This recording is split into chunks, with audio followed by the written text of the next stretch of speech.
Bismillah, walhamdulillah, wassalatu wassalamu ala rasulillah wa ala alihi wa sahbihi wa man walah. Assalamu alaikum wa rahmatullahi wa barakatuh.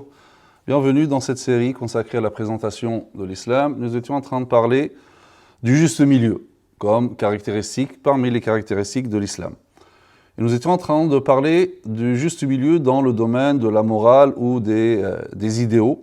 Et nous avons vu le juste milieu de l'islam quant à la conception de l'être humain et la vérité, la réalité de qu'est-ce que l'être humain. Nous continuons donc avec, toujours dans le même point, c'est le juste milieu dans le regard porté à la vie. Qu'est-ce que la vie? Et là, donc, il y a comme d'habitude, deux excès, deux extrêmes. Le premier, donc, qui nie l'au-delà. Donc, l'au-delà n'existe pas. Et il pense que cette vie, c'est la vie, et il n'y aura pas d'autres vies. Et ils disent, ce n'est que cette vie du bas monde, et on ne sera pas ressuscité. Donc la résurrection n'existe pas, l'au-delà n'existe pas, la vie après la mort n'existe pas, il n'y a que cette vie aussi. Donc il faut en profiter, comme certains disent, et donc ils vont s'adonner aux passions, aux désirs, et ils vont finir par adorer leur propre personne et adorer dans le sens ici de vouer un culte, c'est-à-dire se soumettre totalement et être le serviteur de leur propre personne et les serviteurs des choses matérielles. L'autre excès extrême, c'est ceux qui rejettent totalement cette vie, en considérant cette vie totalement comme étant mauvaise. Il faut donc résister à cette vie, et donc ils vont s'interdire les bonnes choses, ils vont s'interdire donc tout plaisir lié à ce bas monde, et ils vont s'imposer l'isolement, le renoncement à cette vie, l'isolement et le fait de se détacher et de délaisser toute exploitation ou travail ou production. L'islam, lui, considère les deux vies, la vie présente et la vie dans l'au-delà. Ce bas monde et l'au-delà, et il associe les deux. Et il considère que ce dunya, c'est une mazra, c'est un champ de labeur pour l'au-delà, c'est un pont pour mener à l'au-delà, dans lequel donc c'est la demeure de l'action. Et l'au-delà, c'est la demeure de la récompense. Et l'islam considère que exploiter la terre, travailler dans ce bas monde, etc., ça fait partie de la mission pour laquelle l'être humain a été créé.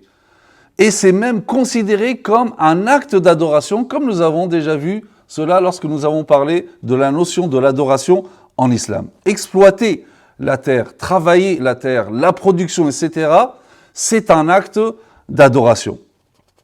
Et d'ailleurs, l'islam et le Coran, on trouve des versets dans le Coran qui reprochent à certains religieux qui sont dans l'excès, en interdisant ce qui est licite. Dieu dit قُلْ مَنْ حَرَّمَ زِينَةَ اللَّهِ الَّتِي أَخْرَجَ لِعِبَادِهِ وَالطَّيِّبَاتِ مِنَ الرِّزْقِ dit qui a interdit, qui a osé interdire la parure que Dieu a fait sortir pour ses serviteurs et les bonnes choses de sa subsistance. Qui interdit les choses licites? Il n'appartient à personne d'interdire quelque chose qui est licite et se priver du licite sous prétexte de se consacrer à l'au-delà. Donc, délaisser cette vie d'ici-bas sous prétexte de se consacrer à l'au-delà. Au contraire, le Coran indique que le bonheur et la belle vie font partie de la récompense de Dieu. Parce que la récompense de Dieu, elle est ici-bas et aussi dans l'au-delà. Ce n'est pas uniquement dans l'au-delà. Il y a aussi la récompense de Dieu ici-bas. Et le bonheur et la belle vie, c'est une récompense de Dieu. Allah Azza wa Jalla dit فَآتَاهُمُ اللَّهُ ثَوَابَ الدُّنْيَا وَحُسْنَ ثَوَابَ الْآخِرَةِ. Et Allah leur a octroyé ثَوَابَ الدُّنْيا, la récompense de ce bas monde, وَحُسْنَ ثَوَابِ الْآخِرَةِ, et la belle récompense de l'au-delà. Wallahu yuhibbul muhsinin, et Allah aime les bienfaisants.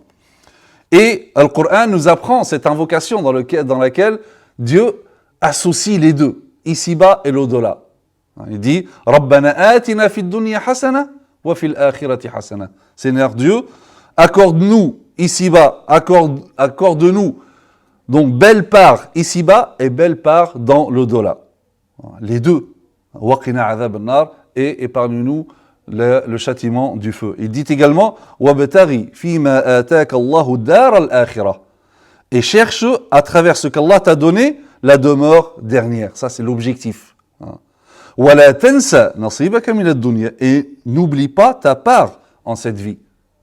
D'accord? Donc n'oublie pas ta part dans cette vie, c'est-à-dire ta part dans les choses licites. C'est-à-dire que Dieu ne te demande pas de renoncer à tout ce qu'il y a de licite ici-bas, au plaisir de ce bas monde, les plaisirs licites, sous prétexte de te consacrer à l'au-delà et de rechercher l'au-delà. Recherche certes l'au-delà parce que c'est l'objectif suprême, sans oublier ta part de licite dans ce bas monde.